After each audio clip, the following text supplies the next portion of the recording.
Black Friday এই শব্দটির সঙ্গে কম বেশি এখন সবাই পরিচিত। বিভিন্ন ব্র্যান্ড এ সময় ডিসকাউন্ট দিয়ে থাকে। কয়েক বছর আগেও বাংলাদেশে ব্ল্যাক ফ্রাইডে শব্দটির সঙ্গে পরিচিত ছিলেন না অনেকেই। বর্তমানে ইউরোপ আমেরিকা তো বটেই, বাঙালিরাও এই উৎসব পালন করছেন নানাভাবে, বিশেষ করে কেনাকাটায়। বিভিন্ন শোরুম, ওয়েবসাইট থেকে শুরু করে অনলাইনের পেজগুলোতে দেওয়া হচ্ছে ব্ল্যাক ফ্রাইডে সেল। অনেকে জেনে এই উৎসবে সামিল হয়েছেন, অনেকে না জেনে। ব্ল্যাক ফ্রাইডে সেল সর্বপ্রথম আমেরিকায় শুরু হয়েছিল, তবে এখন মার্কিন যুক্তরাষ্ট্র, কানাডা, যুক্তরাজ্য, পাশাপাশি এশিয়া মহাদেশ, এমনকি বাংলাদেশেও এর প্রভাব পড়েছে। ব্ল্যাক ফ্রাইডে সেলের কারণে অনেক ই-কমার্স ওয়েবসাইট পণ্যে ছাড় দিচ্ছে। ব্ল্যাক ফ্রাইডেতে শুধু অনলাইন নয়, অফলাইন স্টোরেও পাচ্ছেন বিশাল ছাড়। মানুষও এই সেলে প্রচুর কেনাকাটা করছে। এই সময় এত বেশি বিক্রি হয় যা সারা বছরেও হয় না অনেকের।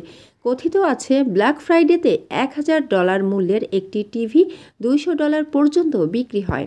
তবে এই যে ঘটা করে পালন হচ্ছে ব্ল্যাক ফ্রাইডে, এর পেছনের ইতিহাস জানেন কি? কোথা থেকে এলো এই ব্ল্যাক ফ্রাইডে দিবস? কেনই বা শুরু হয়েছিল এই দিন পালন? চলুন জেনে নেওয়া যাক এর পেছনের ইতিহাস। মূলত মার্কিন যুক্তরাষ্ট্রে থ্যাঙ্কসগিভিংয়ের ঠিক পরেই ব্ল্যাক ফ্রাইডের বিক্রি শুরু হয়। অর্থাৎ এই দিন থেকে আপনি ক্রিসমাসের কেনাকাটা শুরু করতে পারেন। থ্যাঙ্কসগিভিং হচ্ছে মার্কিন যুক্তরাষ্ট্রের নবান্ন উৎসব। এই দিনটি পালিত হয় নভেম্বরের শেষ বৃহস্পতিবার এবং নভেম্বর মাসের শেষ শুক্রবার পালিত হয় ব্ল্যাক ফ্রাইডে। 1869 সালে প্রথম আমেরিকায় শুরু হয় ব্ল্যাক ফ্রাইডে সেল। সে বছর আমেরিকায় দেখা দেয় ভয়াবহ অর্থনৈতিক মন্দা চলছিল। বিশেষ করে 24 সেপ্টেম্বর মার্কিন সোনার বাজারের বিপর্যয় দেখা দেয়। ব্যবসায়ীরা একের পর এক লোকসান গুনতে গুনতে হাঁপিয়ে উঠেছিলেন।